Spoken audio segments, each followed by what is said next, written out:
Welcome to Real Time, Florida Sportsman. This week, we're fishing out of Islamorada. It's time to find the shortest route to the hottest bite. We scan Florida Sportsman's regional forums for the best fishing reports, then travel to make real anglers our local guides. Give me some of that! Together, we let you in on secret spots and hometown moves. That's what I'm talking about! Oh yeah, she's done for now. In this week's episode, I team up with Brittney Novalsky, aka SaltwaterSportswoman, in the Keys section of the Florida Sportsman Forum. We explore the Gulf and the Atlantic side of Islamorada. Stepping in the boat! Ah, I didn't do it! I got the camera boat here! All coming up on Real Time, Florida Sportsman. Getting into town, we rolled into La Siesta Resort in the heart of Islamorada. You know, Islamorada is known as the sport fishing capital of the world. We're super excited to be down here. The bite has been going off. We got settled in, and the next morning we met up with our guest host, Brittney, and launched the Triton at the La Siesta Marina. All right, pulling out of La Siesta first thing this morning, Brittney Novalsky, aka SaltwaterSportswoman. That's correct. On the forum, we're down here in Islamorada. You know, beautiful Keys. What do you got planned for us? Today, I think we're going to head out to the Gulf. We're going to be looking for a variety of fish, from triple tail to hopefully we'll land that big cobia that I've here been catching out there, and check all what else is out there. So we came down with the plan of, you know, the weather's this time of the year is kind of sketchy. You never know really what it's going to do. So we have some east-southeast winds, which makes the, you know, fishing out front on the reef a little tough today. So it's great down here. You have the option to go out in the Gulf or, you know, fish the ocean side. So Brittney's plan was to fish the Gulf today, so we had to stop and pick up some live shrimp. Plenty of live shrimp, just because you never know, and just to assure that we'll have that variety out there. Everything loves a shrimp. That's everything eats shrimp. Leaving Islamorada, our plan was to head into Everglades National Park. You know, it's quite a haul, 25, 30-mile run, pretty well protected in the Gulf. You know, and today we were greeted with a lot of wind. Our plan was to maybe just fish for pelagics exclusively, but with this wind, we decided to play it safe and head out into the Gulf and see what that had in store for us. Brittney mentioned there might be some cobia where we're heading, so the best bet for them is to have some live bait available. We made a stop on the grass flat, put out some chum blocks, and it didn't take long for the pinfish to show up. All right, so we made the run from La Siesta, about almost a 30-mile run. We're sitting out in the Gulf. This is typically, you know, kind of the pattern that you do. You run out here and fish these markers. Right, we pretty much stay outside of all the islands and channels and banks and cruise all the way out here. We have this NOAA weather marker, and what we're going to do is we're going to use the pinfish that we just caught in the cast net, and we're going to add some weight to it and drop it down to the bottom, and hopefully our live shrimp and smaller pinfish will catch some other variety species, Spanish mackerel, small permit, sea trout. There's a whole variety down there. So we're pretty much sitting out in the desert, you know, and any kind of structure like this, I guess, is what's going to hold the fish. So exactly, just like how the triple tail hang out under the buoys. The fish are just traveling and they're looking for something to stay safe under.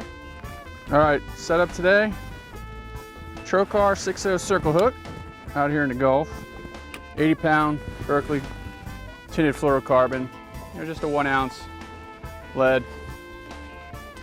Pretty heavy stuff today, 80-pound spider wire, 8,000 new pen conflict. You want a bigger rod and reel out here. She said there's 40-pound cobia, you know, in this structure. You don't want to be messing around, so we're just gonna throw them out there. Let me get down to the bottom.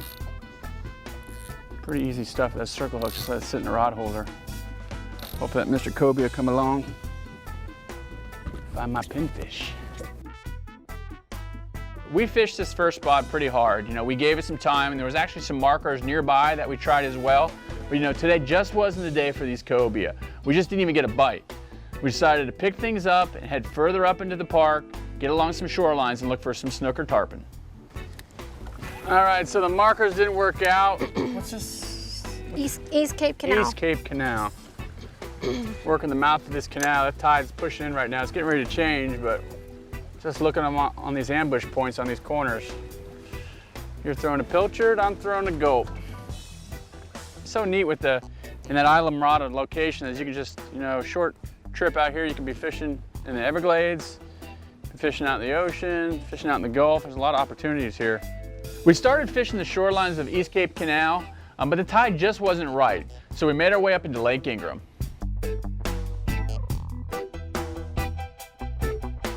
You know, getting to Lake Ingram, the tide is just starting to fall, you know, and setting up on the points and at the mouth of this, they call it a lake, but really it's probably just a bay. The setting up at the mouth of these is, you know, it's amazing the amount of water that's coming out of this area. You know, and the predator fish just sit at the mouths of these creeks and just wait for the bait to come out. You know, really not much action out front today. We tried just about everything. It's been pretty slow, and a lot of days it's that way. You just got to keep moving and trying different stuff. The great thing about this area is there's so many different things that you can do. One thing's not happening, you just can't be afraid to pick up and try something else. So here you teach a lot of fishing classes, seminars to women? Yes, I've grown up fishing my whole life. I grew up in the Sebastian area fishing, and as I've gotten older, I've just realized that I was having a hard time finding other female anglers to fish with, because what was happening is they're going out on the boat, but they're not really taking care of any of the tasks that are involved with fishing, because the guys on the boat were just kind of taking care of everything. So I just decided to, you know, try out and see if I could get a group to come to a fishing class and make it interactive, where it's a woman teaching another woman, so it's comfortable, because sometimes you guys get a little aggressive and hurt our feelings. And then we just shut down. So I figured, you know, woman to woman, you're gonna learn something. This segment brought to you by Mercury Marine, celebrating 75 years of marine excellence. The Mercury Verado, outstanding corrosion protection, proven reliability. Yeah. And it comes with all this. Meet Tom from Customer Support. Whoa, he's a hugger. Not really into that, Tom. Thank you. This is Nick from Field Testing, runs these babies thousands of hours. They're solid. Nick? This is Cheryl and Bobby, our prop engineer. He turns horsepower into performance. Oh, and the rest of the gang's here. It's good to have Mercury behind you. Meet the rest of the team at mercurymarine.com. Tom. The hugger.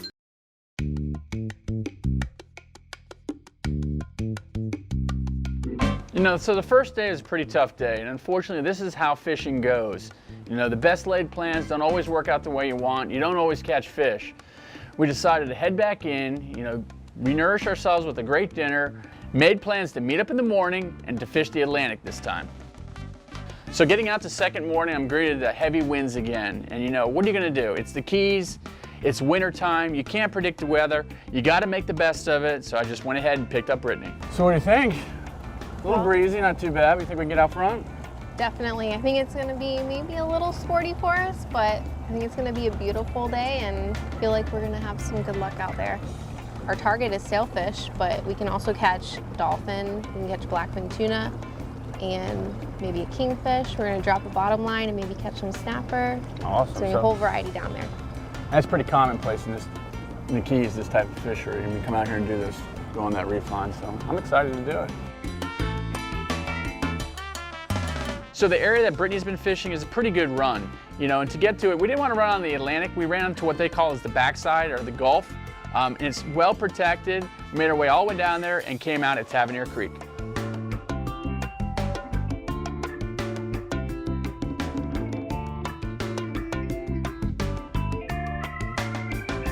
So heading out of Tavernier Creek, the conditions are not quite what we were hoping for. You know, it is pretty windy, and the further off we're getting, the rougher it is. We make our way out to Conch Reef. It's just this little patch reef, one of many that line these keys. We set up on the anchor and prepare to get some bait. So the technique down here to get bait is not that difficult. You know, it's pretty simple. They just set up on anchor, and we're like sitting like 20 feet of water. You know, get the chum bag out, and 5-10 minutes later, it's amazing what comes behind the boat. You know, there's ballyhoo, sardines, cigar minnows, everything you need for a day out on the water. We started out sabiki and some cigar minnows and some sardines, then they really started to show up. So I got the cast net out and made some throws. Yeah, I'm seeing some ballyhoo starting to show up. Yeah, it's always good to have plenty of bait. We got some goggle eyes and ballyhoo and sardines. We have some pilchards. So variety is best. What do you think? Got enough bait? Yeah, I think we're good to go. We're gonna fish a couple on the kite. We're gonna fish a couple just out back without the kite and keep a variety out there and Hope for the best out All right, we don't have a long run. Let's get on it. Let's get to it. We're real close by, just off the reef here. We had a short run out to the area that we were going to fish. We set up in about 140 feet of water, and amazingly, once we got set up, it was pretty comfortable. Well, as you can see, the conditions are snotty. It's a little sporty out here for us. We've got a couple baits out on the flat lines behind us, and we just are putting our second goggle eye up on the kite right now. Flying two baits off the kites. It's blowing pretty good, probably south at 15. We're just gonna work down this reef line, right? Yep, we're just for a gonna pelagic drift, bite. and we're gonna stay about 120 to 150 most of the day. So yesterday we stayed inside the Gulf because conditions were so bad. You know, but I've seen in your reports, this is what you were doing. We were gonna try to get out yesterday. The wind was bad, but again, today is not perfect as well. But this is kind of what you love to do. This is what I see you doing. Yeah, we're out here in the perfect combination of sailfish weather. So I love to be offshore, and this is the weather that the sailfish love. So it might be a little sporty for us, but it's the right combination for getting a good bite. It's true, you know, when it's nastiest weather, it's when they chew. It's amazing. They like that stirred up water. They can swim, you know, down sea, and flies the kite perfectly in a day like today. Great bait position. A little uncomfortable for us, but you can tell Brittney's the real deal. So we get the spread out. Brittney's manning the long bait. I have the short one on the kite. You know, and talking to her, she says these fish are swimming from north to south, so you can pretty much predict which bait's gonna get eaten first. Doesn't take long, and she gets the bite on the long bait. Yeah, we got a little dolphin on here. We're waiting on our sailfish bite. Working its way in. Usually when you're out here trolling, schools of dolphin will come by and snack on what you have out there. That's a pretty little fish. Yeah, I'm So glad. often the case when you're sailfishing, you know, these guys swim in, but you know what? It'll be good eating. Oh yeah. Look at those colors. Good dinner tonight. Let's throw them in the Yeti. This segment is brought to you by Power Pole, swift, silent, secure. C.A. Richardson here for Power Pole, where every shallow water anchor is designed and tested to be extremely quiet. How quiet? Let's take a look. Hey guys.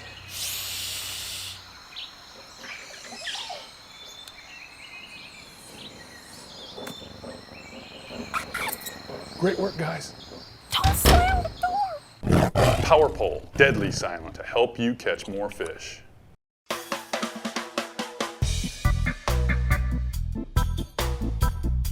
Today's seminar, I'm going to talk to you about keeping your catch cold. You know, in Florida's warm climate, it's really important to get your fish on ice right away.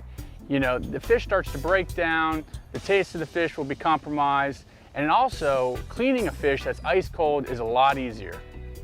What I like to do is load that Yeti up with ice prior to heading out. I got a full cooler of ice the morning of my trip. If I'm gonna catch some fish, I'm gonna go ahead and throw it right on the ice. What I like to do as well is take a bucket of seawater, throw it in on that ice with the fish, and almost create a slurry. What that does is really lower that temperature and get that fish ice cold. You're gonna thank yourself when you're at the dinner table and at the fillet table.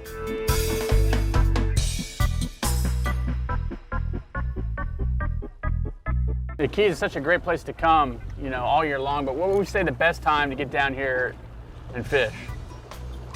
For sailfish, our season we can start an early season in November, and really we kind of had a late winter this year, so we're just now getting into that hot sailfish bite. So it just depends on, every year is different, but normally, you know, November, December, and definitely January and February are gonna be the peak months here for sailfish. So the great thing about kite fishing is it's so visual. You know, you almost get hypnotized, mesmerized by watching your float, adjusting your baits. So I'm sitting there watching the float, you know, not paying any attention to the other rods. The next thing I know, I turn around, the bottom rod's doubled over. Yeah, the bottom? Yep. This time of year, we're thinking might be a nice mutton snapper. Ah, came off. Are you kidding me? Unfortunately, after fighting that fish for a while, he came unglued. Reeling him up and talking to Brittney, I guess there's some problems around here with sharks. You need to reel quick to get your fish into the boat. So we get set back up, and we notice off the back of the boat, there's a frigate bird actively feeding on flying fish that's getting chased out of the water by this dolphin. We can see this dolphin skipping out of the water after these baits. Great thing about it, he's heading right towards our bait. There he is. Yeah. He's there. He's there.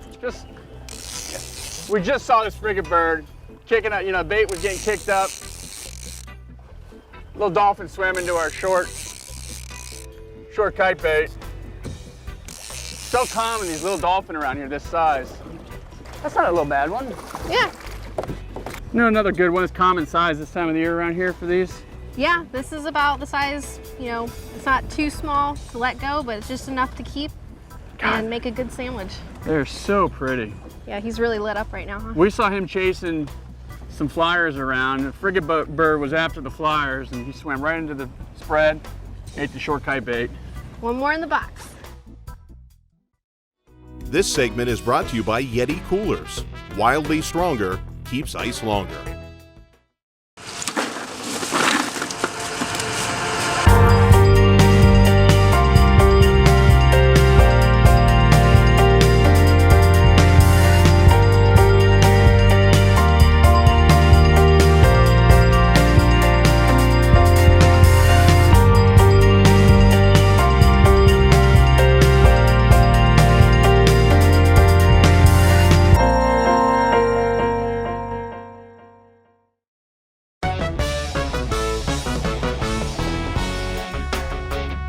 So visual, this kite fishing. It's like nothing you've done before. You get that bait right up on the surface and you see the fish come up and you can almost tease them up. You can pull that bait up out of the water and get them fired up. I have a goggle eye that is... Oh, you just got exploded on. So I'm watching my short bait and this thing is getting so nervous. He's digging, he's running around. I can tell that there's something on him. I'm sitting there staring at this bait. The next thing you know, I see the sailfish just pile across onto my bait. Oh, sail! Where do you want me to be? Do we reel mine up? I'm under you. I'm still under you. I'm still under you. So this is what you've been on. This is the bite you've been on. Yeah, it's pretty much been an afternoon bite the past week or two, and that's what we're getting into today. So this fish stretches me out 100, 200 yards right away. He's stretched out away from the boat. Brittney is still fishing the long bait. Notice some splashing going on by her. Next thing you know, she's hooked up as well. You got your Brittney? Yeah, I'm on. You're on? So we're both hooked up now. We're doing the best that we can. You know, she's fighting a sail, I'm fighting a sail. This thing's got me stretched out. The next thing you know, I look down below the boat and there's another sailfish. You know, it killed me to pass. I'm like, no, I can't do it. Our hands are full. This thing swam away. You know, next thing you know though, he swims back to the boat. I don't know, I had to do it. I hate to do this, but I have to. There's one down there swimming, free swimming.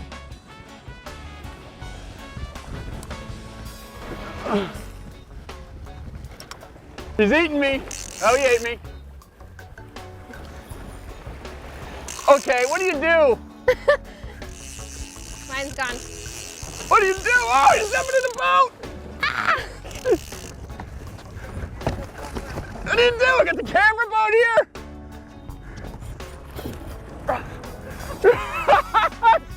This is crazy. You want this bottom line in? Oh, what happened? You lost yours? Yeah. It's Here, come take this one. Brittney had one on, lost hers. I flipped the goggle eye to one that was free swimming on the side of the boat. We got the camera boat next to us, about jumped in the camera boat. We almost had one sailfish in the boat. Did you see that thing jumping on the, he about jumped on the boat. Oh, we got one on the bottom rod now. Oh no. Oh, God. All right, let me go back and get the bottom rod. You fish with two people, what do? You put one in the rod holder, then you just wait on it. This is incredible. The bite is awesome. And you reel with one hand. Oh, there he goes. Reel with the other. So now she's fighting a sailfish, I'm fighting a sailfish. I go to the back of the boat, I have this bottom rod that's going off. I know I have to get this fish in quick after losing the last one to a shark. So I'm reeling this bottom rod in as fast as I can while it's in the rod holder while fighting a sailfish off the bow. Oh, and I got more dinner. Dinner and a show, that's it right there. So I reel the bottom rod all the way up, and wouldn't you know, it is a mutton. Exactly what Brittney said we would probably catch. You know, I have no time to celebrate. I throw this thing on the deck of the boat, get back up to the bow, and fight my sailfish. Talk about crazy. So, first sailfish came up, ate a short bait on the kite. Brittney got bit on the long, had one on. I saw another one swim up. Pitch him a goggle eye right next to the boat, I have two on. She loses hers, takes over this one, and the bottom rod goes off, and we get a beautiful mutton. All at the exact same time. Brittney, man, I am impressed. You're the first female guest host, and I tell you what, you're setting the bar high for the next one. Incredible. It's pretty funny that what you find is you can be sitting out there for an hour and not catching anything, not even a bite. And you get into a certain zone in these areas while you're fishing for these pelagics, and all of a sudden there's just fish everywhere. It's almost like the action brings action, you know, and you have to be ready to capitalize on that action. Look at that, how beautiful is that? Still got yours on there? Yeah. Woo! All right, let's focus on yours. Good job. This right here is the reason why you put a bottom rod out while you're kite fishing. You never know. You know, you cover the whole water column, one on top, one on bottom, even a mid-level depth bait. Perfect. It's hard to describe what these sailfish look like underwater if you don't see it, you know, firsthand yourself. The colors are so vivid. Now this fish was striped up. He had purple that you just, the most vivid purple that you could possibly imagine. There she is. How gorgeous is that? Hooked just where we want it. People travel far distances to catch that. And this is the place to do it in the wintertime. Islamorada. I tell you what, Brittney, from fishing and back in the Gulf yesterday to coming out here and doing this, it doesn't get any better. I appreciate you coming out with us. Glad you guys can make it down and we can make it happen out here. It's been beautiful, tons of bait, lots of hookups. What a great fish. All right, let's let her go. She's ready. Woo!